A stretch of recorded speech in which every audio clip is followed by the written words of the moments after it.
Welcome back, you listener. Yeah, you. Specifically you who's listening to this. Welcome back to another episode of the Castball Podcast. Thanks for tuning in. I've got a very, very podcast to you today about the Seattle Mariners. Pretty Mariners heavy episode. I don't know if I'm really going to touch on anything across the league. What I am going to talk about is your Seattle Mariners and the pretty disappointing road trip that they just went on. I will be talking, I think I'm going to start the show today talking about George Kirby, that guy. If you're not familiar, he's a pitcher on the Seattle Mariners. He actually hates pitching. He actually does not want to pitch. He hates baseball, in fact. He hates baseball itself, so much so that he never wants to go deep into games. It's true. He hates the sport, and he hates pitching, and I'll be talking about him. And he loves to complain to the media about it. That's George Kirby. I'm kidding. Relax, all right? And then I'm going to be talking a little bit. I got some Bryan Woo numbers. I got some Bryce Miller numbers. The two rookie pitchers. Are they running out of steam a little bit? Is the whole team running out of steam? Yes. Yes, the answer is yes. But we're starting the show with George Kirby. George Joseph Kirby made some comments to the media a few days ago that spawned some pretty foul discourse on Twitter. It was pretty disgusting, the amount of takes on this, not only just like the sheer amount of people chiming in who've clearly never watched George Kirby pitch once. I'm looking at you, every veteran pitcher who tweeted about this, and everyone had a take on it. And my take on Twitter, before I really get into it, is that this doesn't matter that much, and we'll forget about it in a couple weeks. And I think generally we will, as like Mariners fans and just baseball. Like, we'll forget about it. People, when they hear George Kirby's name, might remember this, but also he's such a good pitcher. I think he's going to be remembered for his pitching prowess more than this. But as like Mariners fans, we're not going to, like, who cares? This does not affect much in the grand scheme of things at all. Now, what did George say? What did he say? He said, quote, "I wish I wasn't out there for the 7th, to be honest. I was at 90 pitches, and I didn't think I needed to go anymore." He said that after the game. After the game, there's a general roundup with starting pitchers, like what went well, what didn't go well. I talked about that 7th inning, because he was at 90 pitches after the 6th. He was struggling that game. He'd only given up 2 runs, but he had walked a few guys. He hit a batter. He was clearly off. Especially if you've ever watched George Kirby, you could kind of tell he's off. And if you know him at all, if he walks more than one batter in an outing, it's kind of an off night. If he walks more than one batter in an inning, it's a historically off night for him in his young career. And that's what he said after the game. And then the next day, after it kind of exploded online, he said he spoke to the media again. He said he apologized to Scott Service, had productive conversations that came out of that after his, quote, emotional comments last night. He said, "I screwed up. That's not me. Skip's always got to pry the ball out of my hands." It's true. And in that 24 hours, and still, the takes on this are absolutely fucking crazy to me. So, I have opinions about this. What he said there obviously was for sure an error. That's not something you should ever be saying to the media, even if you think it. That's not ever. Obviously, you don't want to make your manager look bad, but you also don't want to say that to the media, like, "Oh, I should have been out. I didn't want to come back for the 7th." Those are conversations that can obviously be hashed out in-house, in the clubhouse, and I'm sure that goes on a decent amount. So he did make a mistake. This was absolutely a mistake. He shouldn't have said that to the media. Was clearly fuming a little bit after the game, especially because he came out in the 7th, almost got out of the 7th, and then gave up a 2-run home run to Rene Pinto after going back out there. So first off, obviously, this is a mistake. He shouldn't have said that. I read this, though, as like not, "Oh, I'm tired, like take me out of the game. I'm at 90 pitches, I don't want to pitch anymore." I read it as, "I'm not pitching very well. I got through 6. it's probably better move. It's probably a better move right now to go to the bullpen. I feel like it wasn't, oh, take me out. I'm gassed. Like, I don't want to pitch the seventh. He admitted also he was having an off night. Like I said, he hit a batter earlier in the game and walked a batter in the same inning. He said, I think he said he hadn't done that since high school. So he was clearly off. And so those comments, I think, was basically like, I just think they should have went to the bullpen. I think that is more what he was trying to say there. Not, oh, take me out. I don't want to pitch anymore. And not that he got proven right by giving up a home run, but I don't know. I think he just knew, and it's pretty self-aware of him to know that maybe I shouldn't go out there for the seventh inning. I don't have my best stuff tonight. But also, George doesn't have to prove anything to anyone at this point about going deep into games. I mean, look at how many innings he's thrown this year. He's thrown 165 innings in 27 starts, by far the most in his career. They really held him innings-wise back last year because he hadn't thrown that many in his young career. That's what you do with a pitcher. And he's thrown so many innings this year and constantly gotten deep into games. So he doesn't have to prove anyone to this. Like, he doesn't have to go out there and go 7-8 innings in his next start to prove that he can do that. We know he can do that.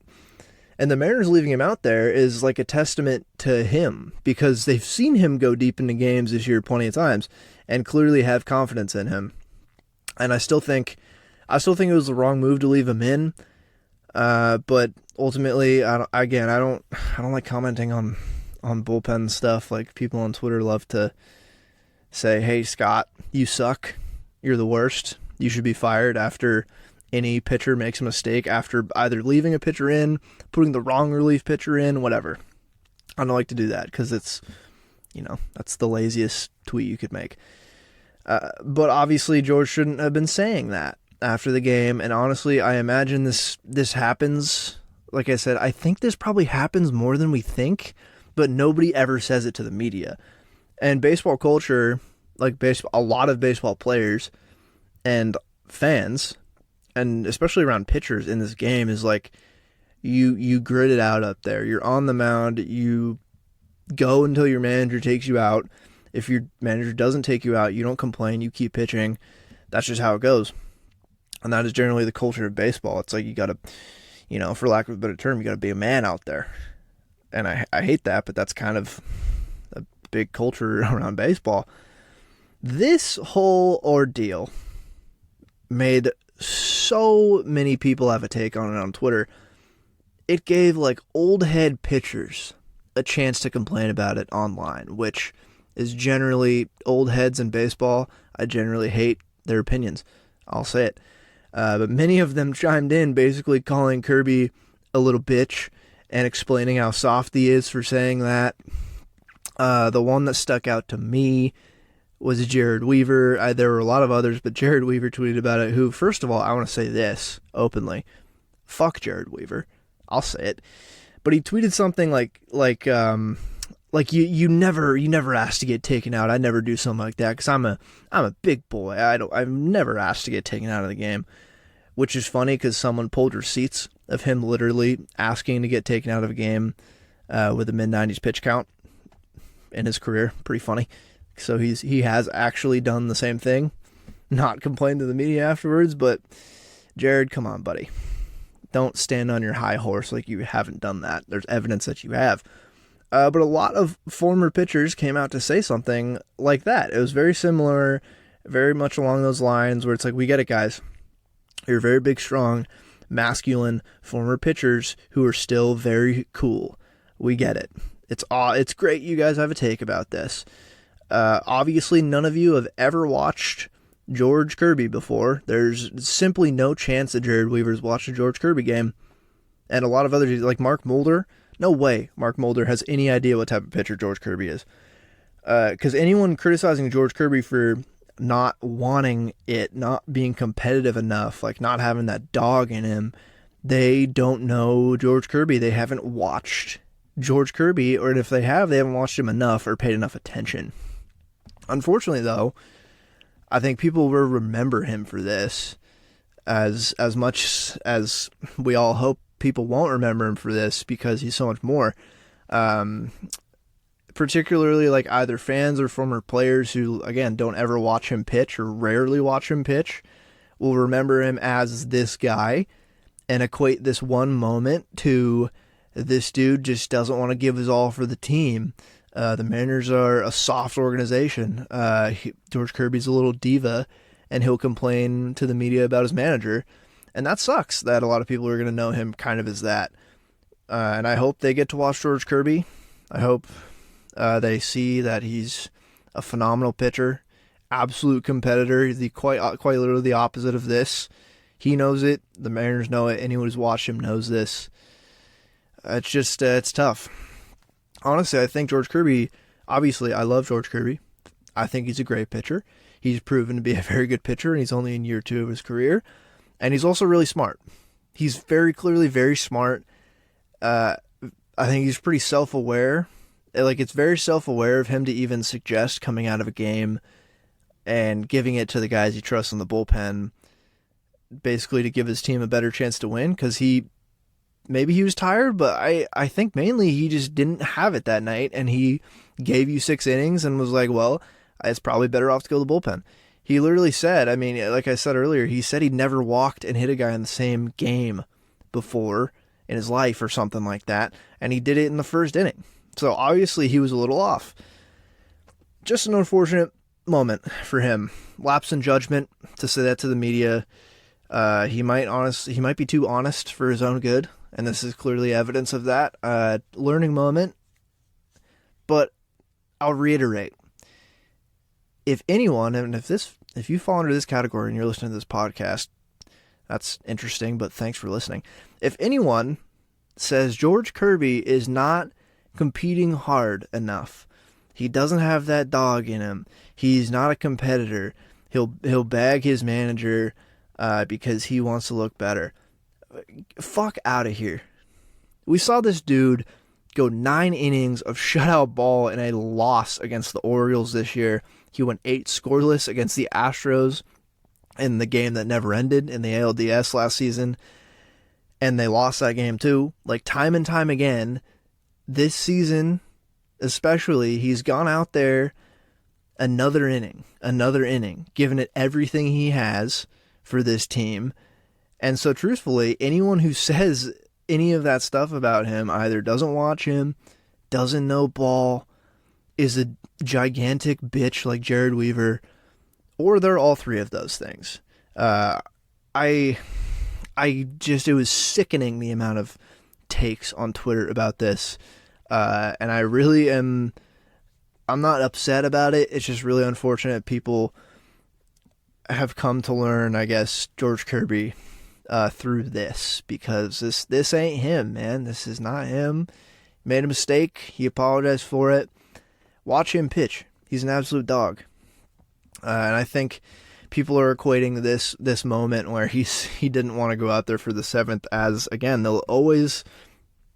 some people are always going to now say George Kirby doesn't have it. George Kirby's soft, which is tough. But he'll come to town in your city and pitch against your baseball team, and he'll dot up 98 on the corners with no walks and walk off the field very calmly and absolutely lay his dick down upon your lineup that you root for your team. He'll do that to you. And keep calling him soft. Do it. So that's what I think about George Kirby. Again, don't think this is going to lead to much. Clearly, they had a conversation after he made those comments, had a conversation with Scott. There's no way there's any bad blood there. I mean, again, Kirby's still really young in his career. And that's that. That is that. It was, that kind of took over Twitter for 48 hours there, unfortunately. But that is what I have to say on the matter. I love George Kirby. Excited for him to get back out there. And yeah, that is what I have to say about George. So that kind of, I think he was also probably a little frustrated too, I imagine, because this was another loss that turned into a loss against the Rays. There were a lot of those where either the starter late gives up runs, the reliever gives up runs. It was a tough road trip, and I'll transition to said road trip. Last week, I said, tough start to the road trip against the Mets. They dropped 2 of 3 in New York to start the 10-game road trip they had and the start of September, and they only went and kind of made things worse. They lost 2 of 3 to the Reds, and then they lost 3 of 4 to the Tampa Bay Rays to cap off a 3-7 road trip to start the month of September. Those Reds games are real royalty, huh? Like, those Reds games felt real royalty. They just did not go away. That lineup is really freaking pesky. And they lost 6-3, 7-6, and then won the last game 8-4. At least they didn't get swept at all this road trip. They lost 3 straight series, but they got a win in each of them, at least. That's something. They just, the Reds' ballpark and offense just kind of zapped them in those games, and a lot of the bullpen has been a little subpar this week, but I think that's largely due to pitchers not really going deep into games. Like, before George Kirby going 6, I think every pitcher on that road trip, after the Mets, every pitcher in Cincinnati and in Tampa had gone like 5 or less, the starters. And the bullpen was clearly very taxed. Munoz was used 3 times in a row, which had never been done in his career, and now he's supposedly a little hurt because of that. We saw Saucedo, he's kind of regressing to the mean. Isaiah Campbell, a little regression to the mean against the Rays. I mean, he gave up a home run. He's been pretty solid, but the pitching staff was tired. The starters were getting hit a little bit again, which just snowballs into the bullpen being used more and more. They skipped Bryan Woo's start this week against the Rays and had Luke Weaver mop it up, and then they left Luke Weaver out there for another inning, and he got zonked, which I don't like commenting on bullpen usage, but that was questionable. Like, come on. You got, 4 or 5 scoreless from Luke Weaver? Let me pull it up. If I'm misremembering this, then I'm misremembering this. And I know this game wasn't very long ago, but it was the Friday game? The Saturday game, I believe. I'm doing this real time, and I'm not going to cut it. This is the type of authenticity you get here at the Chaos Ball podcast in the Chaos headquarters of the closet of my apartment building. Apartment building? No. Trent Thornton started that game. It was Saturday. Trent Thornton starts the game, goes 2 innings, Ks 3, gives up 0 runs. And then Luke Weaver comes in, and his final line was 4 1/3, 4 earned runs, 2 walks, and 2 Ks. And that's a real Luke Weaver looking ass line to me. That's very par for the course for Luke Weaver, especially this season with both the Reds and his little sample of the Mariners. But so he came in, scoreless 3rd, scoreless 4th, and then gave up 2 runs in the 5th, and then gets another scoreless in the 6th. So you're through 6 innings. You've gotten 2-run baseball from Trent Thornton in 2 innings and Luke Weaver in 4. And I understand the bullpen's probably very tired at this point, especially. This is the second to last day of the road trip. But you put him out there for the 7th. You put him out there for the 7th inning, and he just gives up hit after hit and then gets taken out. Spire was ready. Spire could have came in, and I'm not saying Spire wouldn't have given up runs. You never know. This is one of those classic ones where I think if Spire comes in and gives up a couple runs, they're like, man, Luke Weaver, people on Twitter would be like, Luke Weaver is pitching really well. Why not leave him in? No, come on. We're not leaving Luke Weaver in that game, because he comes out in the 7th. Jonathan Aranda hits a double, strikes out Rene Pinto. That's the lone out he got before he came out. And then Taylor Wallace singles, scores Jonathan Aranda. Then Spire gives up a double to knock home Luke Weaver's his inherited runner, which was Luke Weaver's. And that game is history from that point on. The Mariners get one back in the 8th, but then give up 2 in the bottom of the 9th to blow the game. Another where they had Saucedo in there for the 9th. It's a tie game, and Topa had pitched, Spire had pitched. I don't know who else you could have gone to, but Saucedo came in for the 9th specifically. He gets Aranda out. He gets Pinto out. He walks Taylor Walls, and then Yandy Diaz comes to the plate. Yandy Diaz comes to the plate, and this is the point in the inning where if I'm managing out of the park baseball, I'm probably putting in a right-handed pitcher to pitch to Yandy Diaz because it's not a huge difference this year between righty and lefty for him specifically, but he's slashing. He has an 880 OPS against right-handed pitching and a 985 against left-handed pitching. I don't know. I don't know what you could have done here because he just socks a line drive, walk-off home run into right field off like a Saucedo sinking fastball on the outside of the plate. So it's not even like really that bad of a pitch, but he barreled it, and they blow that game. Another game where the bullpen blows the lead in the 8th or 9th. Just brutal. And the point I wanted to make about this road trip is they looked so tired. It wasn't even... They looked fine for the Red Series, and then by the time they played the 4-game set against the Rays, they absolutely eked out a win on Friday by the little hairs on their chinny chin chin. They won 1-0 in the opening game off a great Luis Castillo start. He went 6 innings, 4 hits, 8 Ks.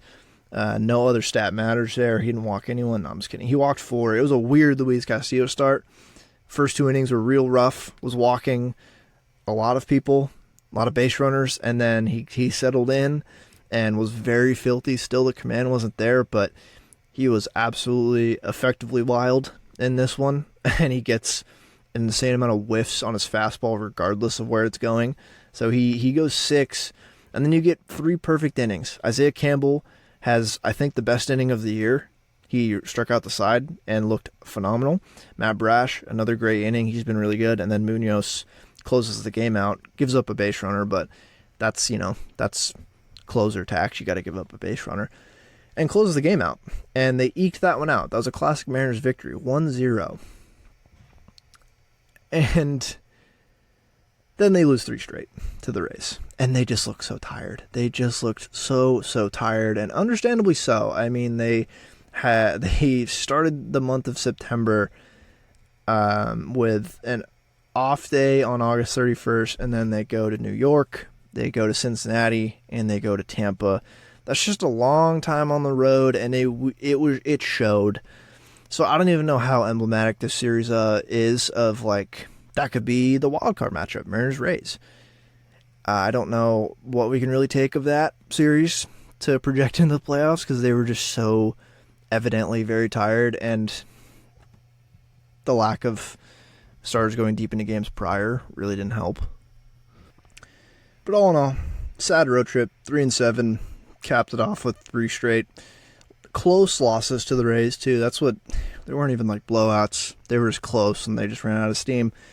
And then they play 3 straight against the Angels. They go back to Seattle from Tampa after playing 10 straight on the road, and they don't even have an off day, which is kind of crazy to me. That's kind of wild scheduling. At least the Angels are bad, but this is an all-time trap series. If we're talking about trap games, trap series is like the Seahawks game the other day. That was a big-time trap game against an inferior Rams team at home. Of course they lost. 3 games against the Angels coming off a disappointing road trip at home. Come on. This is they gotta win this series. They have to win this series because then they get the Dodgers at home over the weekend. I'm so surprised this is not an off day. I'm recording this on Monday, so I guess we'll see how they look tonight. And then by the time this comes out on Tuesday, you'll know how they looked. And that is just a brutal return home. At least they're home. And Jared Kelenick's back. Jared Kelenick is back. He just got activated today. Cade Marlowe has been sent down to AAA. We thank him for his contributions, particularly the grand slam against Carlos Estevez in Anaheim. one of the greatest moments of the year so far.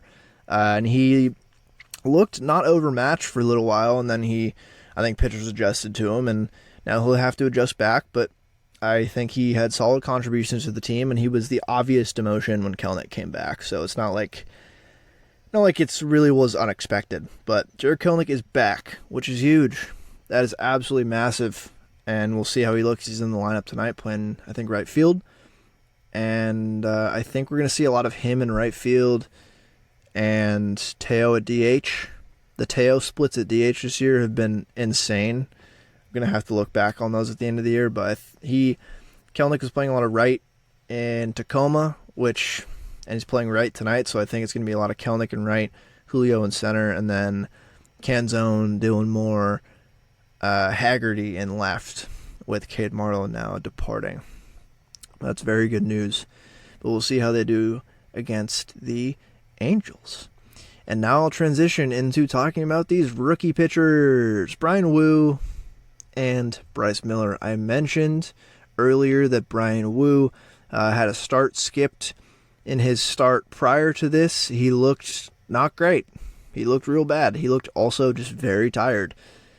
Velocity was down. I think it was the lowest velocity he's had all year. It was. I'm looking at a graph now. His fastball was sitting 91 average that game, which is, I don't even think he's hurt. He's just so tired. So they skipped his start in that start where they let Luke Weaver go a little bit too long. And hopefully he comes back looking good. But I have some season splits, because both these fellas have had interesting seasons. They've definitely been better than expected as rookie pitchers. And take this with a grain of salt, as they're rookies and it's not the biggest sample. But it's been evident the past few weeks, the past few of both of their starts, that they had really good initial couple starts there in the bigs, and then teams obviously gathered more data. I've talked about this. They got more data on them. They got more film on them. They figured out how to attack them. They've both kind of been working and having different game strategies to, play the cat and mouse game with the hitters. And Bryce Miller's clearly, he's been using a lot more off-speed stuff, and Bryan Woo was just starting to pitch worse and worse velocity too. But I pulled up season splits for both of these fellas to show the journey they've been on this year. And we're going to start with Bryan Woo. And I'm back. You didn't feel that pause and a phone call I just had, but you might have heard the ringtone. Had to take a phone call, but I'm back. Bryan Woo. Let's talk. Let's talk about Bryan Woo. Came up in June. His June splits. He threw 22 and 2/3 innings in the month of June with a 4.37 ERA, 33% K percentage, 6.3% walk percentage. That is elite production in a small sample. And it shows with a 2.95 FIP to go along with a 3.14 X FIP. So that 4.37 ERA, he got a little unlucky, probably. And that K rate was no joke. He really was so good, looked very polished in those innings. And then July happened. 26.1 innings pitched with a 5.47 ERA. 19.5 K percentage, 8% walk rate, a 5.43 FIP, and then a 4.98 XFIP. So, boy, what a change. In a similar amount of innings as well, an absolute plummeting of his stats. His K rate went way down. His walk rate stayed similar. It only went up 1.7%. And that FIP, those FIP numbers, man, they matched his ERA, which just, he was giving up runs and he was earning those runs in that month. I feel like it was a classic rookie comes up, you get 22 innings, lights the world on fire, not ERA-wise, but we all knew he looked really good, and then guys figured out how to attack him in July.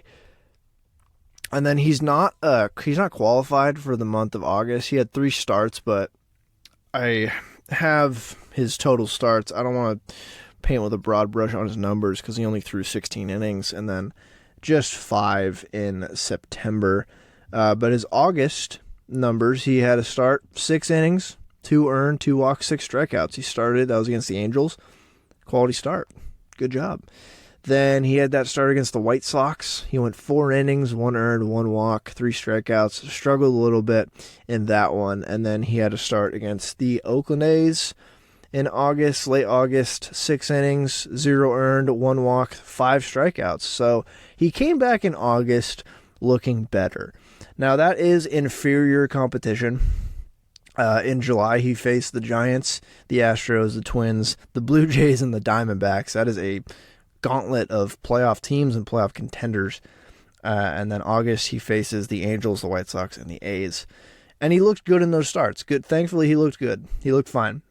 And then his lone start in September, it was last week against the Reds. He went 5 innings, 5 earned, 3 walks, 0 strikeouts. Really looked tired, really not good. Velocity dipped completely, and he just gave up, just hit after hit, base runner after base runner.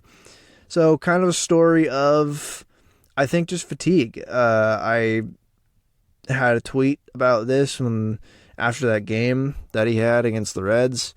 I threw up a graph from Baseball Savant of his pitch velocity, his fastballs, and starting out, and it's game by game, starting out, and if you want to go to my Twitter, just look up my Twitter name and a Woo, and it'll be, I think, the first tweet that should come up. His pitch velocity started out averaging about 95. He was 96, pumping 96 in his first game, fired up, and it's slowly been plummeting.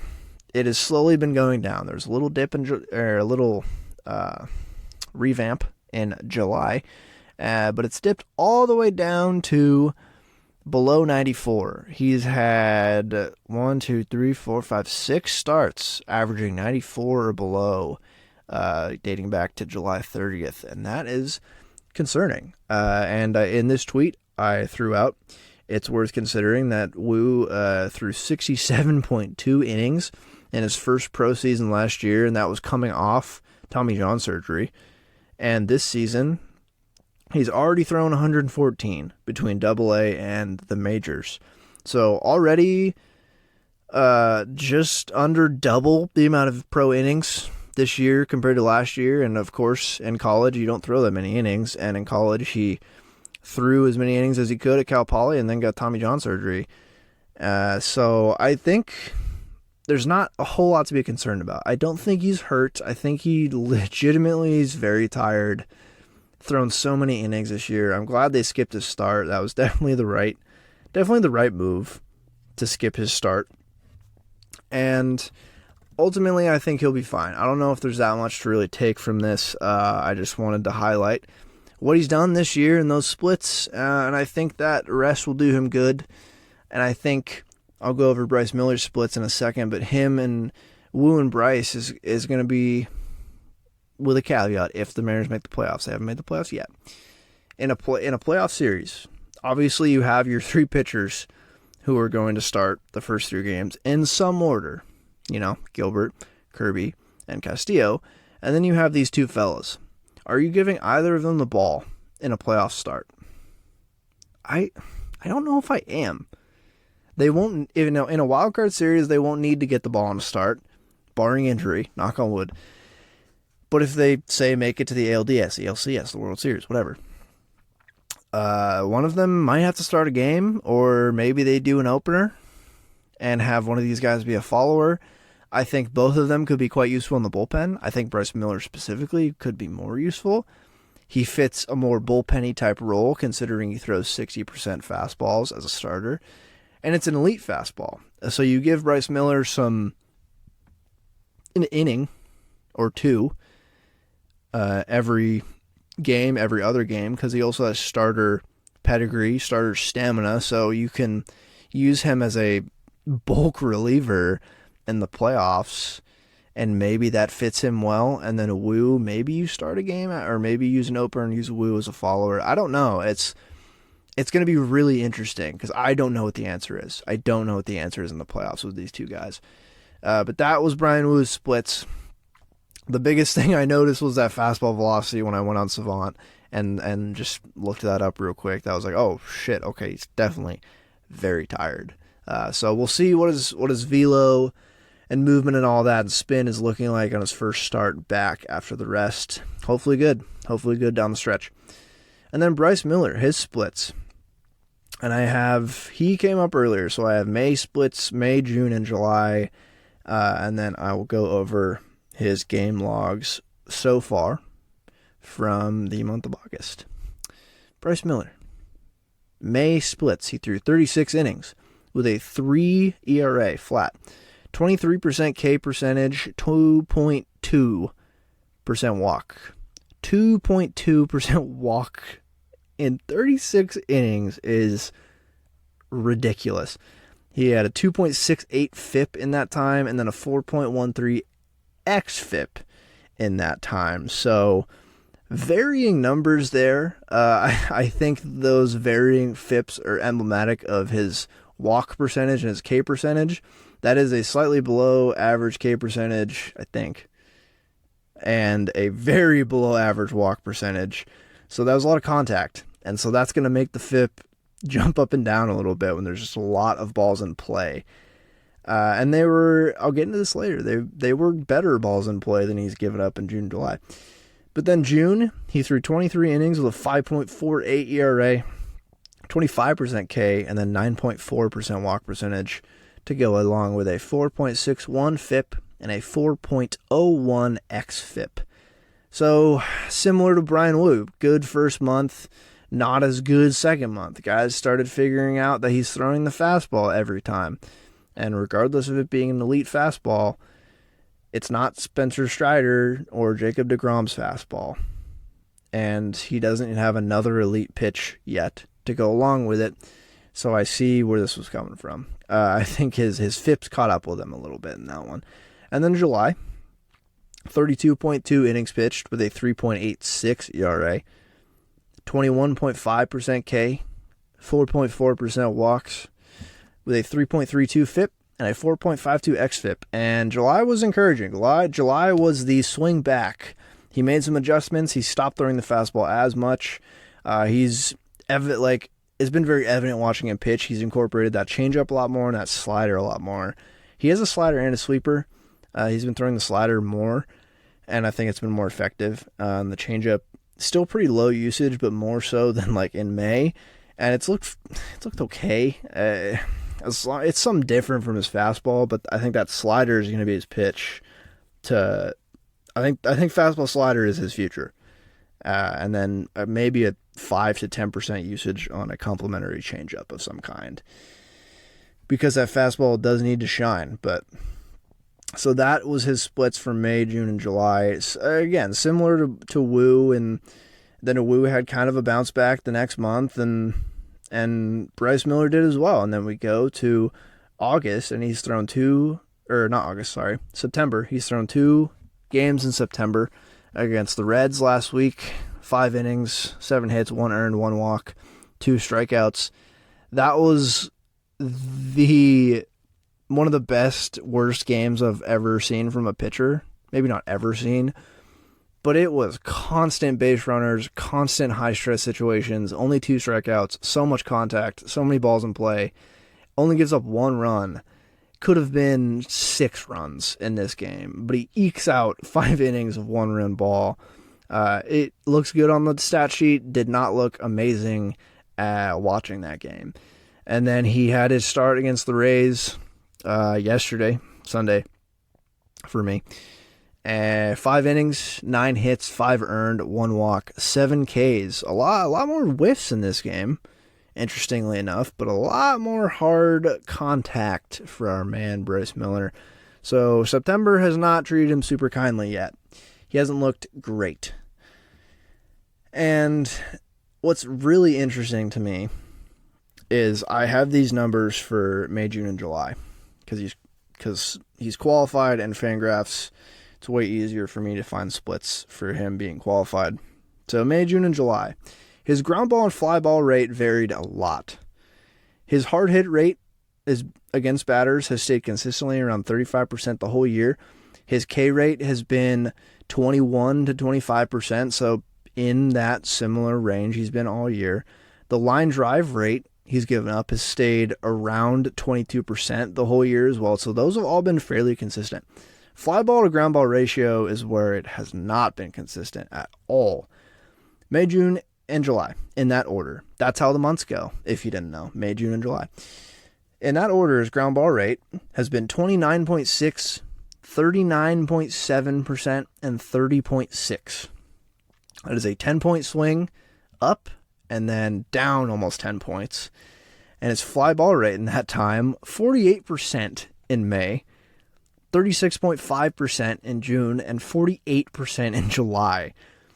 So varying, very varying, and it kind of lines up perfectly with his stats. And I think I've talked about this before.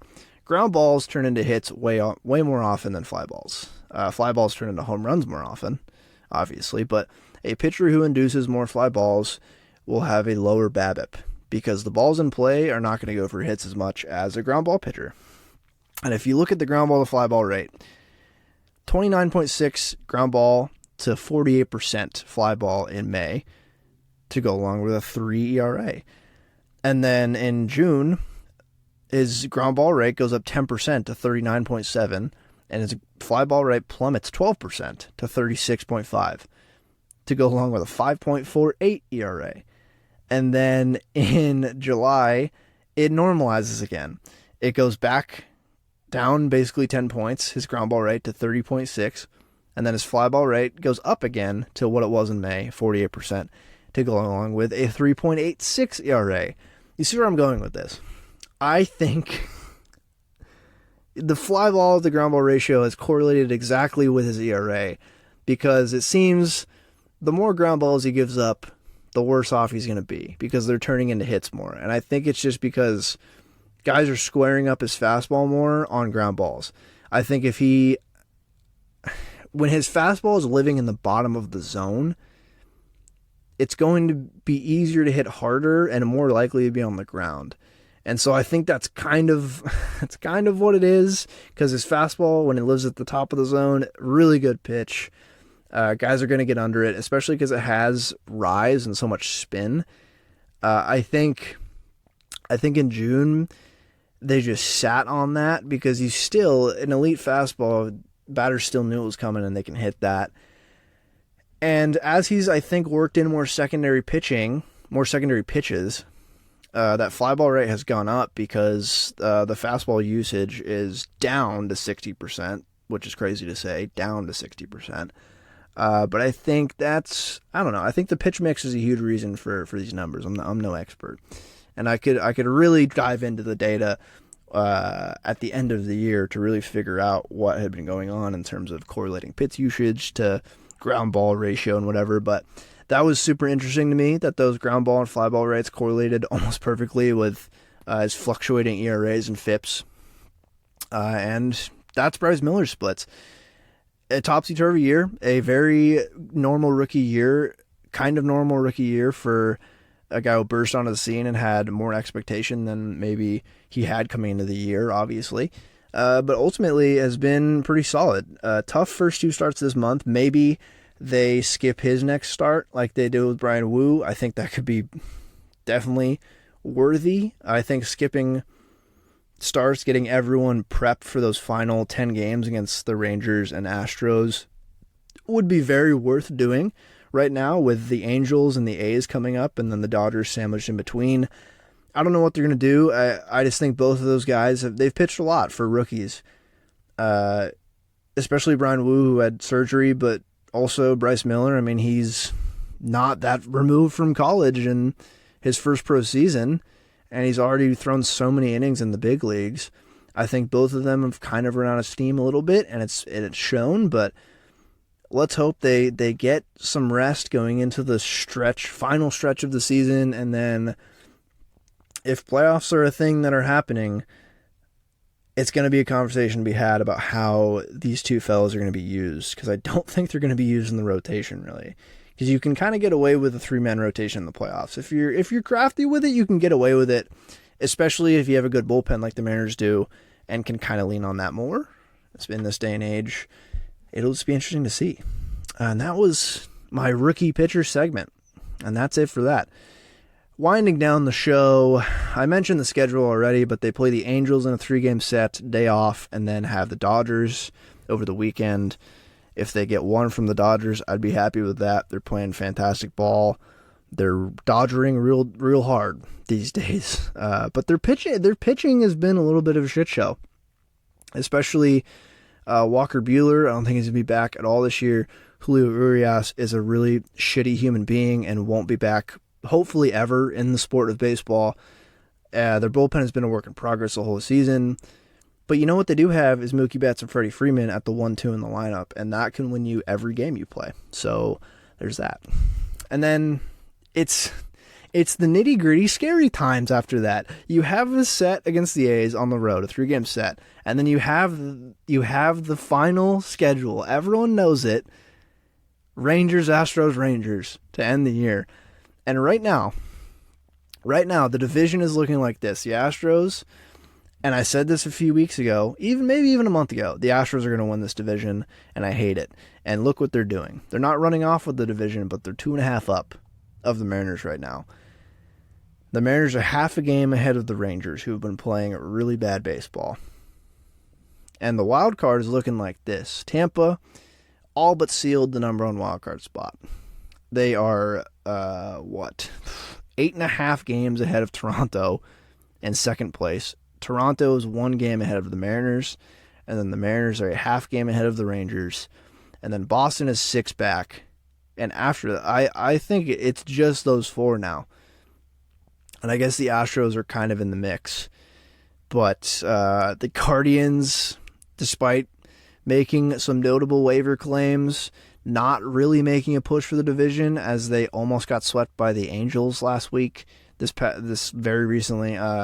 So really it's just Tampa, Toronto, Seattle, and Texas. But honestly, it's just Toronto, Seattle, and Texas for the final 2 wildcard spots, because Tampa's has it basically locked up. They could still win the division. It's Tampa or Baltimore. But both those teams are clear right now, for the wild card at least. And this makes me scared.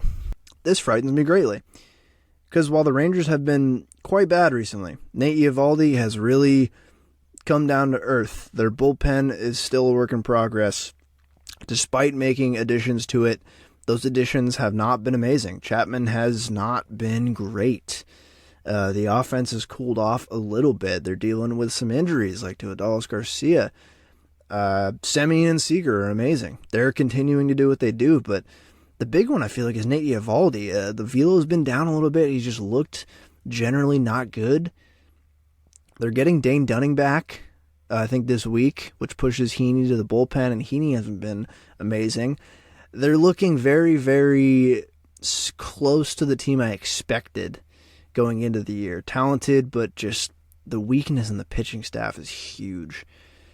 And a team like the Mariners can they exploit it? I genuinely don't know at this point. I genuinely don't know.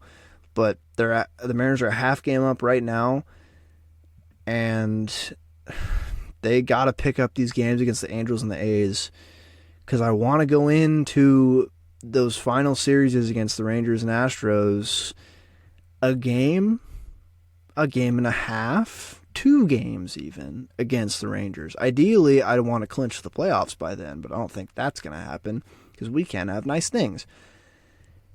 It's squeaky bum time. It's tingly time right now. It's scary, scary hours. And I don't know what's going to happen. But I do know what I'm about to say, and that is thank you all for listening. Very much appreciated if you're listening this far. Give it a rating, review, whatever may have you. Go down to your local fish hatchery and say, hey, do you guys know about the Mariners? No, not the Mariners you're thinking of, the Seattle Mariners. Do you know there's a podcast called the Chaos Ball Podcast that talks about the Seattle Mariners? Yes. Listen to it. Yeah. I guarantee you, no other podcast you've listened to has told you to go down to your local fish hatchery and promote the podcast. I just did. So thank you again for listening. Have a good rest of your week. And of course, go Mariners.